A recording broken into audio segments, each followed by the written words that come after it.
Hello, my true crime fanatics. Welcome. Now,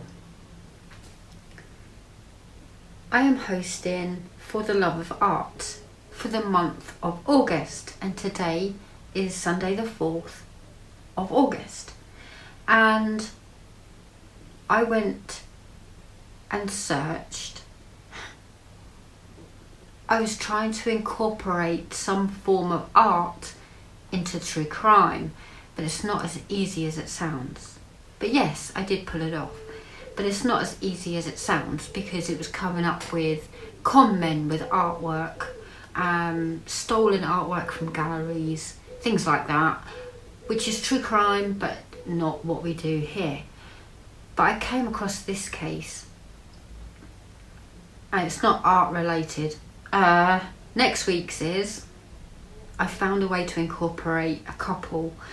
I had to think outside the box, but I found a way to incorporate a couple, so they will be next week and so on.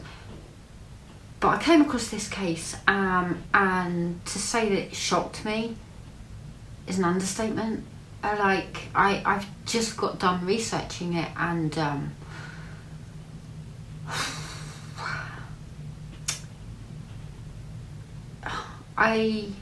it's so sad.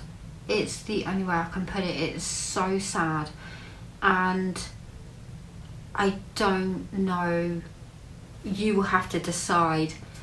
But was justice served in this case? You will have to let me know. I think it's quite a long one, so usually I like to do a, oh my gosh, this is what we're going to be talking about, enter theme tune. Then I come back with a disclaimer about what we're going to be talking about. I don't know how to sum this up unless I come back after the fact and enter it in. I don't really know just yet, to be honest. It is tragedy. It is just absolutely tragic. But the perpetrator, when I started researching him, oh. Let's get to it. Okay, let's just go straight into this case. Theme tune.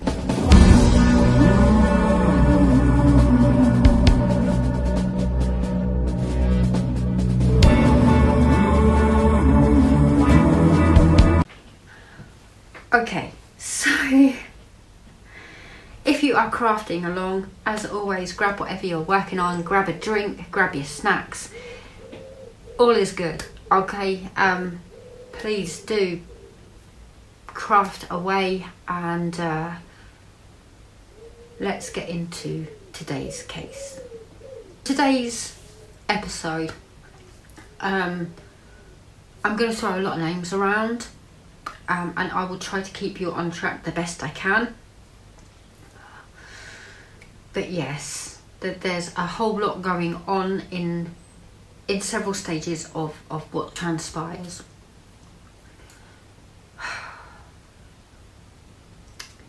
So, this happens aboard a ship.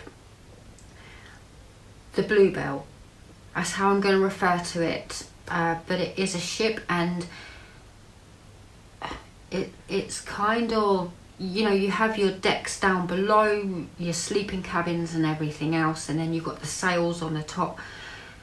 There are words bandied about that I had to Google, because I'm not a person that spends a lot of time at sea. I will explain everything the best I can as we go along. But yeah, let's begin. Okay, so on the Bluebell, there was 40-year-old Arthur Dopperholt, his wife Jean, who was 38, and their 3 children, Brian, 14, Terry Jo, 11, and Rennie, who is 7 years old. Arthur was a successful contact lenses optometrist. He and his family resided in Green Bay, Wisconsin, and it had been a lifelong dream that he was going to take his wife and his children on a week-long family cruise from the Florida Keys to the Bahamas, which he had sailed himself during his World War II service, as opposed to the family facing another cold Wisconsin winter. This was their ambition, okay? They wanted to get away from the cold. For several years, the family saved their money for this once-in-a-lifetime experience. They were hard-working, saving their money, and by the summer of 1961, the family had saved enough money to finance this cruise. They did it. They saved their money, and yeah, they were making plans. The family planned to spend a week living at sea aboard a chartered yacht. That would have been a better way to put it. Chartered yacht in the warm climates, docking at several locations and possibly extending their vacation a little bit if they all, the whole family, if they enjoyed the experience of being at sea, then it could have gone on a little bit longer. That was their plan. The family arrived at Fort Lauderdale in early November, where they chartered a 60-foot, which is 18 meters, ship, and it was called the Bluebell, and it was stationed at a marina for them to go get it for $515. Arthur hired a well-known local yachtsman, 44-year-old Julian Harvey. He kind of knew Julian, but he was the skipper, okay, for the boat for $100 a day. That's what he was going to pay him, $100 to charter this boat. Now, Harvey had a wife. She was 34. She was a stewardess and an aspiring writer. Her name is Mary, and she was appointed to serve as a cook as well. So she cooked the meals. Great, The family boarded the Bluebell at around midday on Wednesday, November the 8th in 1961. The vessel was last seen leaving the port early that afternoon. So they spent a couple of hours getting everything ready, putting everything away, and then they sailed. Over the following 4 days, the family travelled to locations such as Bimini and Sandy Point, where they purchased souvenirs and engaged in activities like snorkeling and just having a grand old time. November 12th, at their final port of call before coming back to Florida, Arthur and Captain Harvey visited the office of British District Commissioner Roderick Pinder, and Arthur said to Roderick, "This has been a once-in-a-lifetime vacation and we'll be back before Christmas," meaning home. They'll be home for Christmas. That evening, all aboard the Bluebell, they had chicken and salad for dinner. And then shortly after having dinner, 11-year-old Terry Jo, she walked down below the deck into her sleeping cabin, and her family and the Harveys, Julian and his wife, Mary, they all remained on the deck. And she just took herself off to her room. At approximately 12:35 p.m. on Monday, November the 13th, a crew member aboard the oil tanker Gulf Lion observed a man waving frantically from a dinghy drifting in their direction and shouting, "Help, I've got a dead baby on board."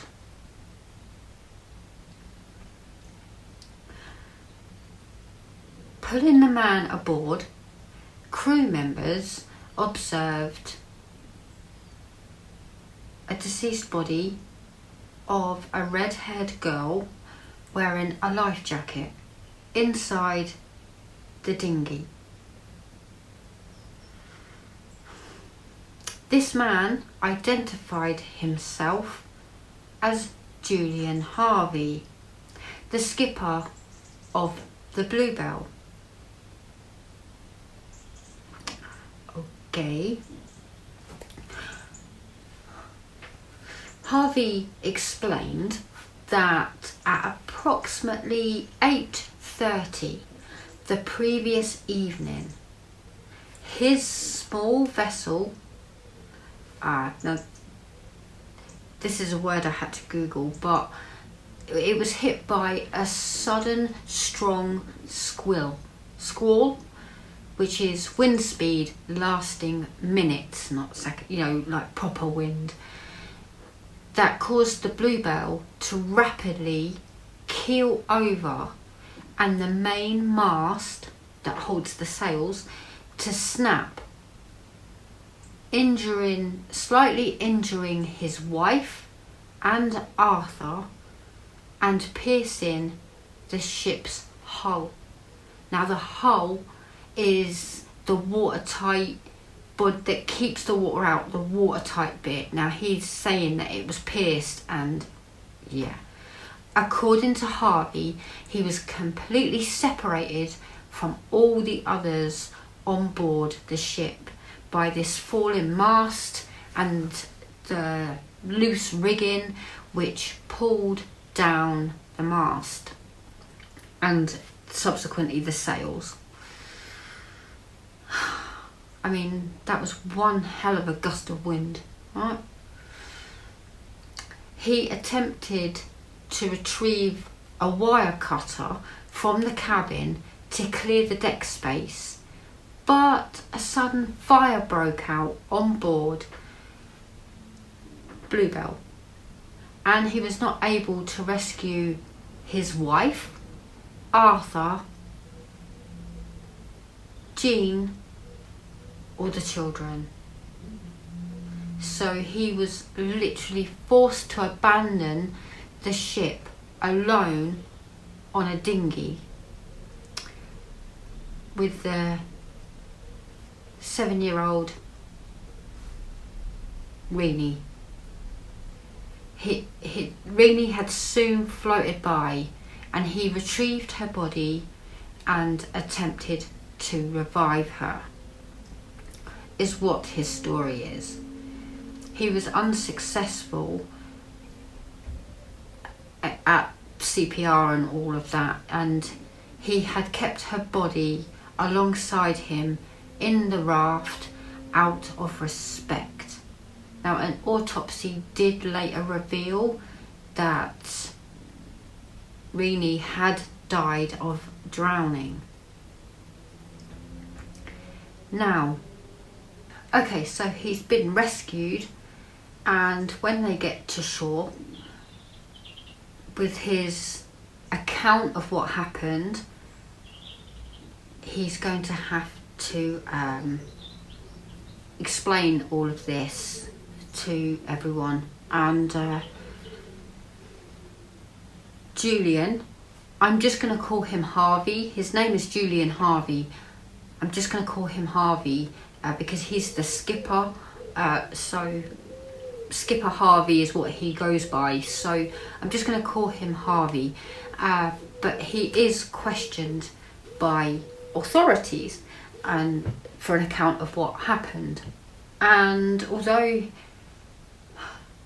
he has a calm demeanour, he's very calm, and the fact that his dinghy had been filled with various survival supplies caused some to express serious doubts as to his claims. His story could not be disproven, and he was allowed to return to Miami on November the 15th. And then he was to face further questioning by the US Coast Guard because, you know, what happened. So 3 days later, on November the 16th, a child was rescued in the Northwest Providence Channel by the Greek freighter Captain Theo. Now, Captain Theo is the boat, okay? So, second officer, I'm going to call him Nicholas.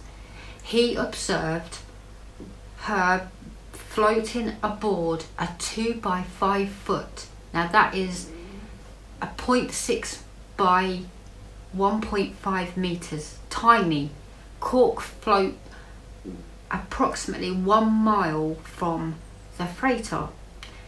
Nicholas immediately summoned his captain, Stalianos, I want to say, to the bridge, and the two gradually realised that Nicholas, what he was seeing, wasn't a fishing vessel, but it was a small, oblong, white raft carrying a young blonde-haired child.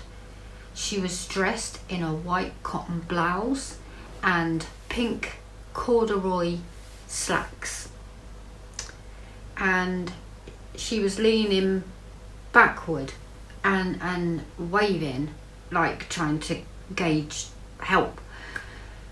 The captain ordered the freighter, which is a type of ship, cargo ship I think, stop the engines, and the life raft was lowered. Now, there were sharks circling that coke float, okay? Crew members shouted at the child to not jump into the water. There were sharks right by her, while one crew member lifted the child off and into the freighter. She was then hoisted aboard Captain Theo, the boat, and placed into a spare cabin. She's been saved. Aboard the freighter, the crew rapidly discovered the child was incoherent and barely able to speak. She was given water and orange juice as salt was sponged from her body with wet towels, and they applied Vaseline to her lips. They were so dry. Oh my gosh. She hoarsely identified herself as 11-year-old Terry Jo Doppelroth, informing the crew that she had been floating aboard the cork float for several days after the sinking of her boat. Her ability to speak rapidly soon waned, and the child soon responded to questions by weakly gesturing, yes, no, that kind of thing. And then she lapsed into a semi-comatose state. She was clinging on at best.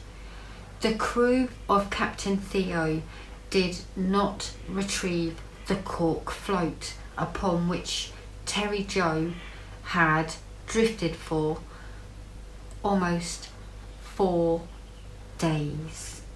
She had been out there for 4 days. However, a member of the Coast Guard did locate and retrieve that very raft from the ocean several days later.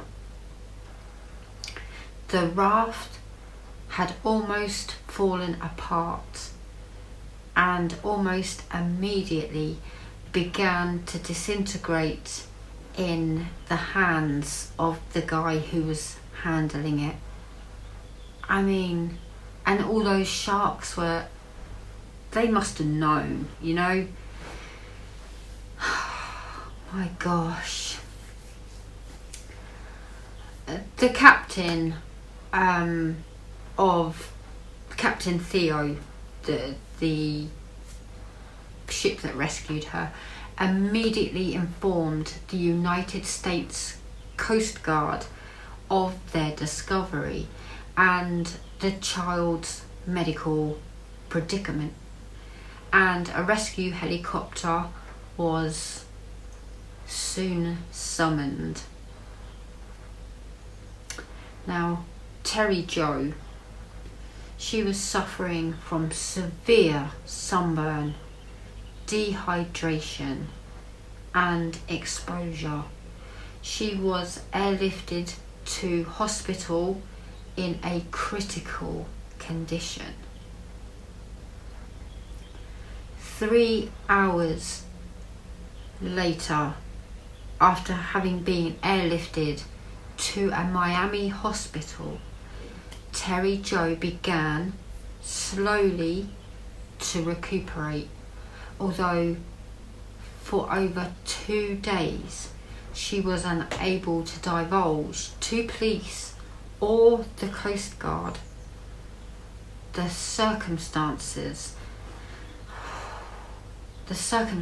surrounding her rescue and the truth of what had actually happened to her family and Mary Harvey.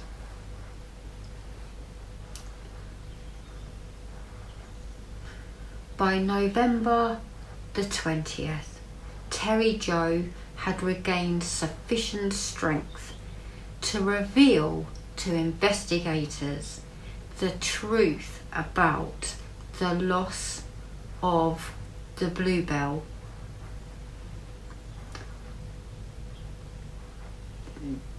This poor girl,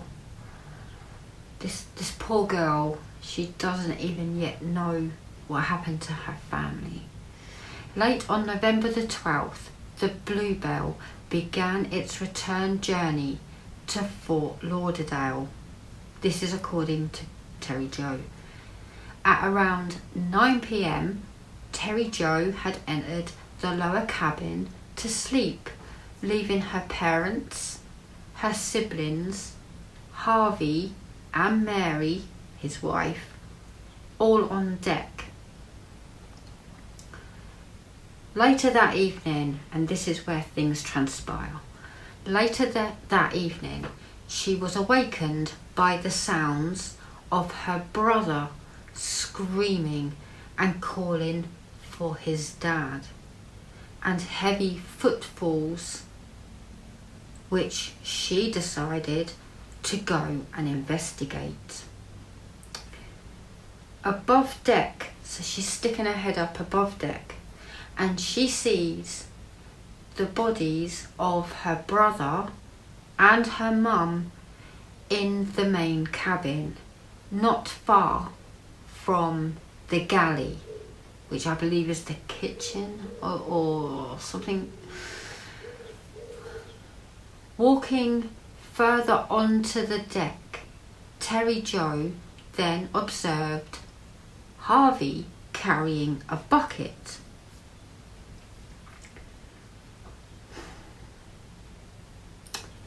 He had simply struck her, then shoved her below deck, shouting, "Get back down there."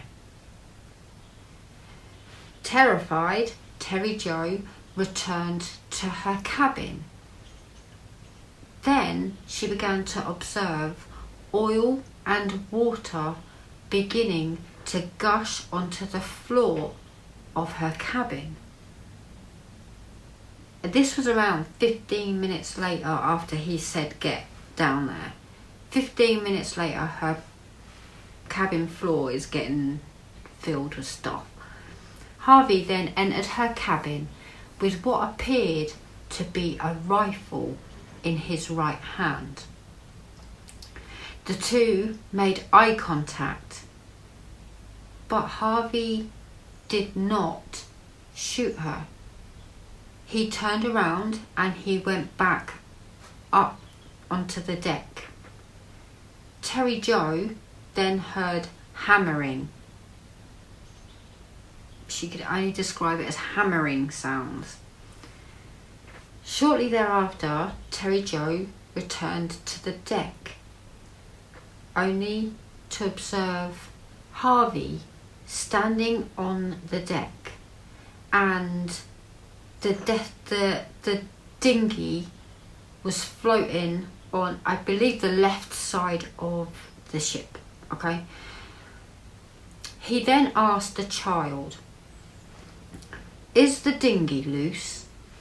To which she replied, "I don't know." Harvey then ordered her, Terry Jo, to hold a rope. So she's holding this rope attached to the dinghy while he went and got something. He made an excuse, but she's holding this rope. And by the time Harvey came back, the rope had slipped through her fingers. It was too strong for her. It slipped through her fingers.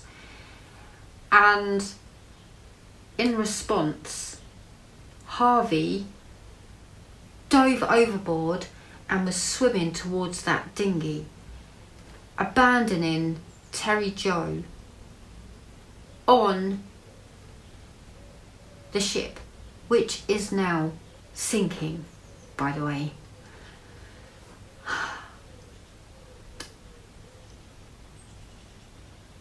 Now, Terry Jo, she saw this cork float, and it was strapped onto the deck. So she was like cutting it loose. She cut it loose somehow, and she threw this cork thing overboard. She threw it over the side of the boat, and then she swam towards it. Okay, she literally swam towards it, and she pushed the float further into the open water, and then she climbed onto this float, essentially saving her life. Okay, she then drifted upon the sea for almost 3.5 days. No food, no water, no shelter, just her on this little cork raft. Okay, her life raft had been so small that Terry Jo, she's 11 years old, right? She had to sit upright for the entire ordeal, during which she had repeatedly prayed for rescue. She's 11 years old and having to sit upright on this list. That's how small it was. Terry Jo was adamant that the mast of the Bluebell was intact. Nothing wrong with it, it's still standing. and that there had been no fire aboard the boat, and that the sea was calm throughout the entirety of the events prior to the sinking, contradicting everything that he's just said. Okay? Shortly thereafter, she was informed that Harvey had been picked up 3 days prior, while she was still on this life raft, and that Renee had passed away and he was with her, and that the bodies of her parents, her brother and Harvey's wife had all been lost at sea. And she's 11 years old. Now, on November the 16th, Harvey retold his exact same story to the US Coast Guard investigators, that there was a sudden wind and it had brought down the masts, and it made a hole in the hull, rupturing the gas tank, and a fire started.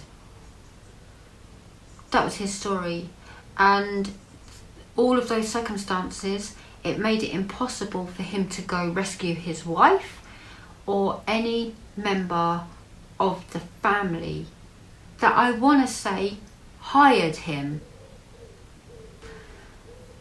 Harvey also claimed that he had found Renee's body floating in the water, and that he had tried unsuccessfully to revive Renee. He had tried. I'm not sure I buy that, but okay. Now,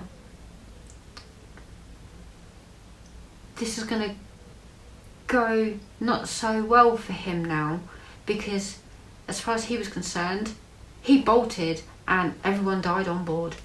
Okay, so on November the 17th, midway through Harvey's scheduled interrogation, he was told that Terry Jo had been rescued the previous day and that her condition was improving. Now he's like, oh no, do you know what happened? He responded, oh my God, before quickly and calmly adding, isn't that wonderful? Yeah, I think, oh my God, explained it all. A Lieutenant Ernest Murdoch then informed Harvey that an official investigation into the loss of the Bluebell and her passengers was going to be launched that day. Uh-oh. Shortly thereafter, he asked to be excused from further interrogation. He's tired and he wants to speak to his wife's family. And believe it or not, his request was granted.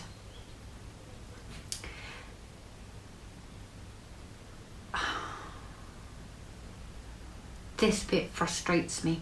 Okay, Harvey then drove a short distance towards Biscayne Boulevard, where he checked into the Sandman Motel under the assumed name of John Monroe, and he paid cash for his room. Then he decided that he was going to write a 2-page suicide note before committing suicide by slashing his thigh, ankles and jugular vein with a razor blade in the motel bathroom.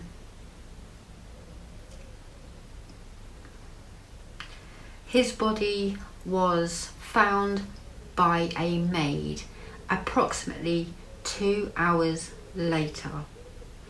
Now, the suicide note, it was addressed to a close friend from his days of military service, and it was found on a dresser within the room adjacent to the bathroom. Now, this note, 2 pages, left no explanation or apologies for his actions, but simply ended with the words, quote, "I got too tired and nervous and I couldn't stand it any longer," end quote.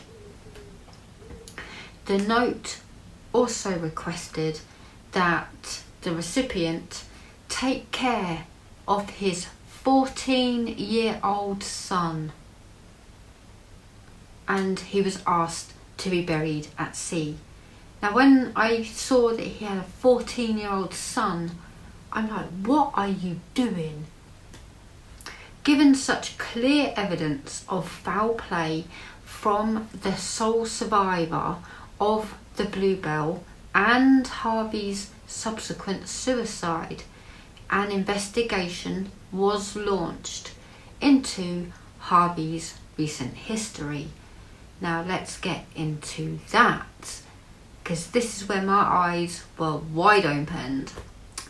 This inquiry revealed Harvey, a decorated World War II veteran and Korean War pilot, had difficulty holding a job for a length of time, and he had serious financial problems and had recently arranged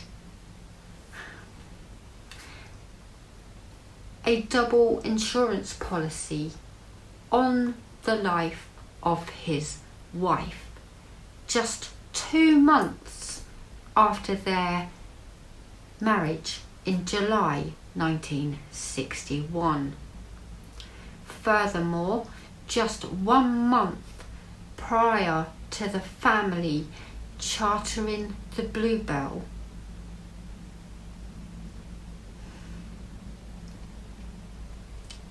Harvey had been hired by the Bluebell's owner and businessman, Harold Pegg, to take any tourists to sea upon their desired cruises. In exchange, he would be the skipper, and the owner would give him $300 a month and free accommodation aboard Bluebell. Now, wow, you know, this agreement may have formulated Harvey's plan to murder his wife at sea and then claim that she had vanished with tourists, viewed in his mind as valuable witnesses to corroborate his claims. So he can say, oh, well, she was here 1 minute and slipped overboard, and there's plenty of true crime on those happening, and they've got all the witnesses to back that up. Now, the Harveys' first chartered clients was this family. The conclusion of the inquiry was that Harvey had planned to kill his wife to collect her $20,000 life insurance policy, which would have doubled if she had died accidentally.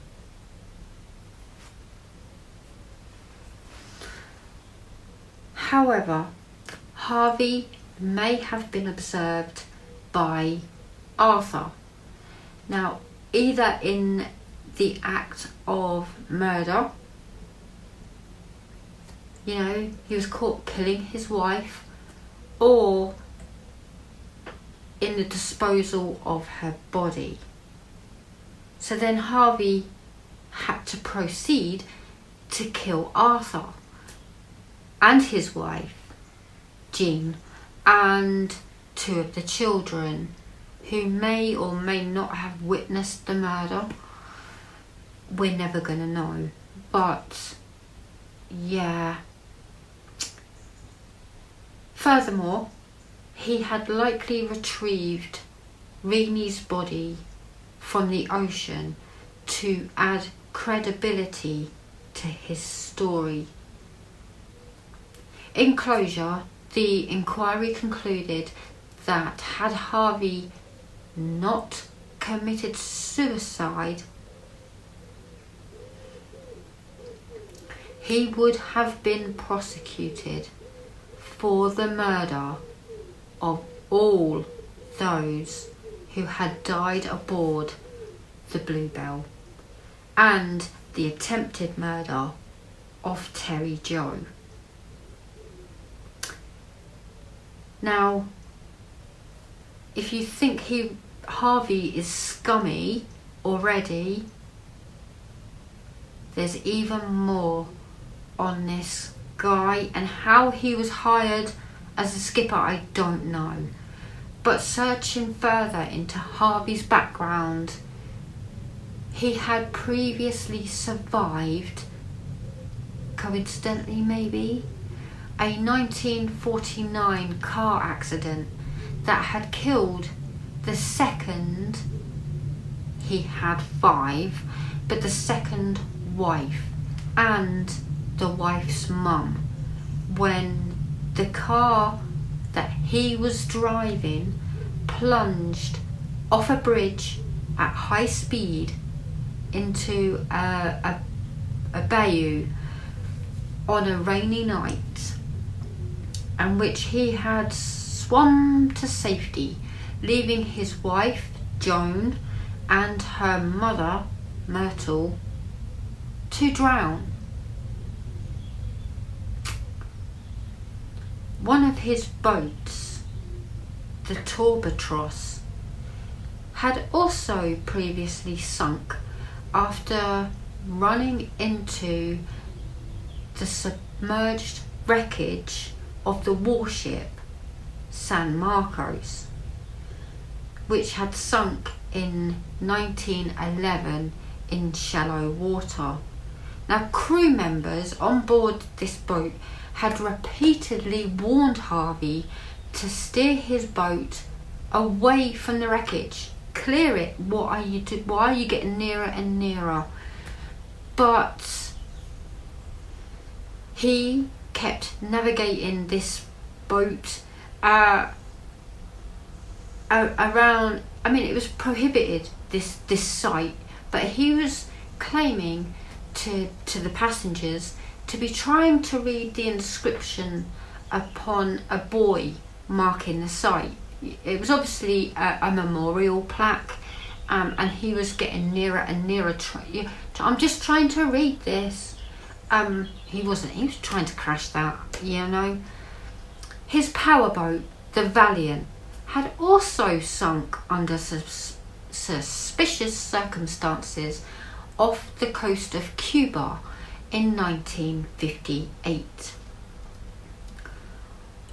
All of these losses and all of these tragedies had yielded large insurance settlements from which he had financially benefited. So I'm not quite sure why he was so hard done by financially, because he's claiming all of this money. Now, following the loss of her whole family, Terry Jo returned to Green Bay to live with her father's sister and her grandmother and 3 cousins. she refused to get rid of the blouse and the slacks that she was wearing at the time of her rescue. I kind of get that in a way. Survival, you know. The following year, she changed her first name. I'm keeping that private. In part due to her refusal to be viewed as a victim. Due to contemporary psychological coping strategies, in the early 1960s, authority figures seldom spoke with Terry Jo about her ordeal, and she received absolutely no trauma counselling whatsoever. Consequently, she did not speak publicly about the loss of her family and her survival ordeal for over 20 years. Terry Jo did go on to get married, and she has 3 children. As an adult, she chose to live and work close to the ocean.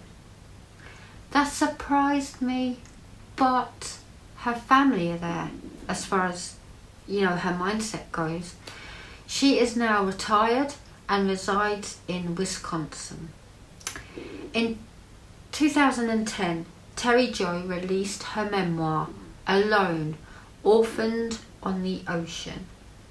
She co-authored this with a psychologist and survival expert, Richard Logan.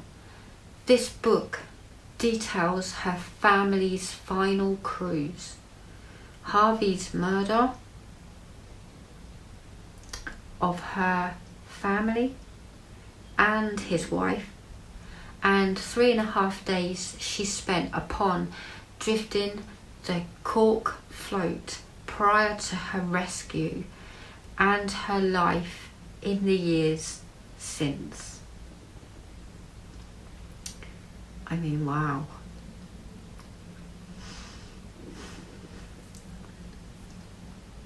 Some individuals, including writer Earl Stanley Gardner, have speculated as to why Harvey did not murder Terry Jo upon the Bluebell.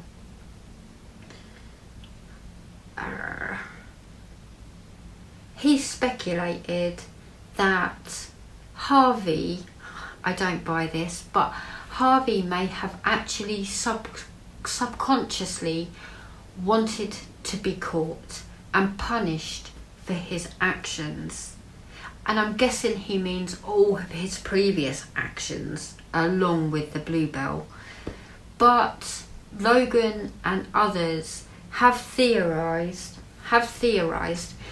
that Harvey had actually intended to kill her, but when Terry Jo accidentally dropped the rope connecting to the dinghy, he was forced to dive overboard to prevent it sailing away, and him basically perishing on the Bluebell along with everyone else. He had to go grab that dinghy to save his own skin, and then leave Terry Jo on because there's no dinghy, right? He's run off with it, so she's either going to go down with the ship or just perish out there. 49 years after her ordeal, Terry Jo granted a televised interview with morning television show host Matt Lauer, in which she stated, and I quote, "I think he probably thought I would go down with the ship." and she also stated her belief that Harvey had originally intended to discreetly murder his wife and dispose of her body, to claim that she was lost at sea. But then she likely thought her husband attracting the attention of her family. Terry Jo has also stated she does not wish for people to reflect upon her ordeal and say, and I quote, "Gee, that poor little girl," end quote. She would rather for people to think to themselves, quote, "She has gone on with her life," end quote. Terry Jo has stated that she always believed I was saved for a reason. If one person heals from a life tragedy after reading my story, or hearing about it at least, my journey will have been worth it. What an amazing woman. What an amazing woman. I mean, like I said, how do you possibly sum this up? And it beggars belief. I mean, obviously we're going back to the 1960s and everything is different back then, but there must have been records or documents of this dude, Harvey, and he just went from boat to boat. It reminds me of that other one. Cole taught me about it. Was it the Cordelia? Now that is another one we will have to cover on another episode. But he was just as bad. The captain was horrific, and the same with Harvey. From job to job to job to job, just wrecking lives wherever he went, and all for money. All for money. The tragedy, also, you know, Terry Jo lost her whole family, and due to her sheer will and determination, she survived on this little cork piece of wood with sharks circling her, waiting for her just to lay down. It was so tiny, this piece of board that she was floating on, and it literally fell apart when the dude picked it up for evidence. It literally fell apart in his hands. Wow. I mean, amazing. Amazing, and hats off to Terry Jo for her perseverance and just fight for survival at the very pinnacle of it. And she did. She got rescued, thankfully, and Harvey was exposed, so he couldn't then marry another wife and take another boat out and do the same again. I mean, this dude had 5 wives. He murdered number 5 and he murdered number 2. I don't know if there were more victims in that, or if they got away, or what. But there you go. That's my thoughts. Justice. I mentioned justice at the beginning.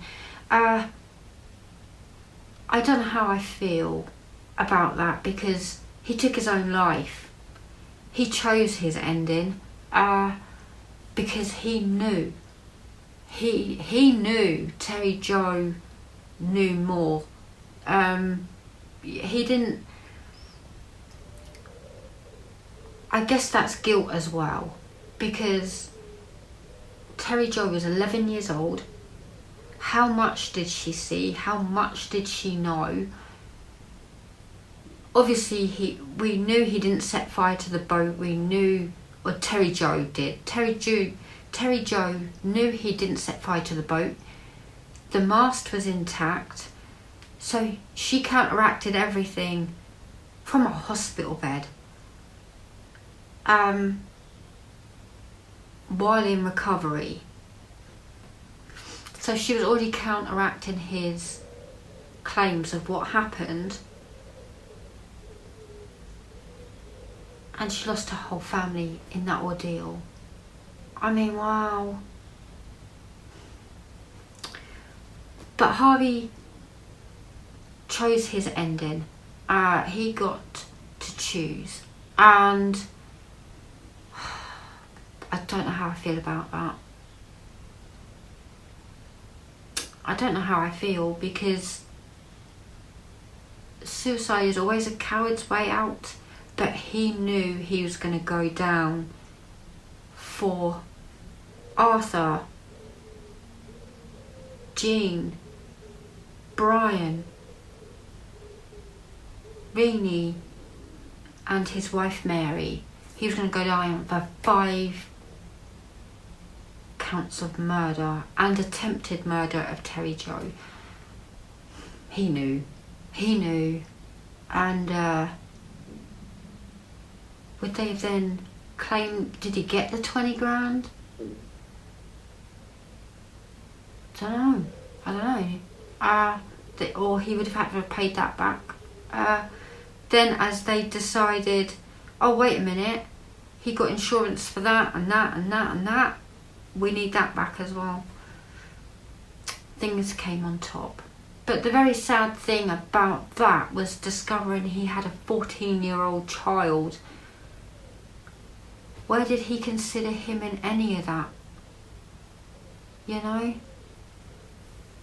And a suicide note with absolutely no explanation and no apology. Knowing Terry Joe had survived, he didn't even grace her with an apology. Despicable human. Despicable human being. I was kind of relieved when... These are my personal thoughts, by the way. I was kind of relieved that when Terry Joe wrote her book, that she had a psychologist and a survival expert kind of in her corner, because that would have been a lot of therapy for her, I think. Wow. There are despicable humans on this planet. And I have just realised that this is episode 98. Wow. And we have so many more cases to cover. So many more. Oh my gosh. Thank you for joining me for today's episode. I do appreciate it. And yeah, as always, leave your thoughts and comments down below. You know I love reading them. I do. Any ideas on who we can talk about, please also write them in the comments section. I'm glad to be back doing my true crime, because these cases need talking about. And I don't know how well known this case is. I stumbled upon it purely by accident. Yeah. Hats off to Terry Joe. Truly, what a remarkable human being you are. And yeah, I hope you found happiness and peace. I know you went on to get married and have children, and that's fabulous. But your family are not forgotten. That's what I want to say. And Lance. I want to include him in that. You know, Mr. Harvey's son. An innocent bystander in all of this too. But yeah, I'm going to leave it here. And as always, stay safe. And I will see you next week. or got an interesting one next week. I think they're well known because I try to incorporate the art in it, and I will explain that next week. But yeah, toodaloo!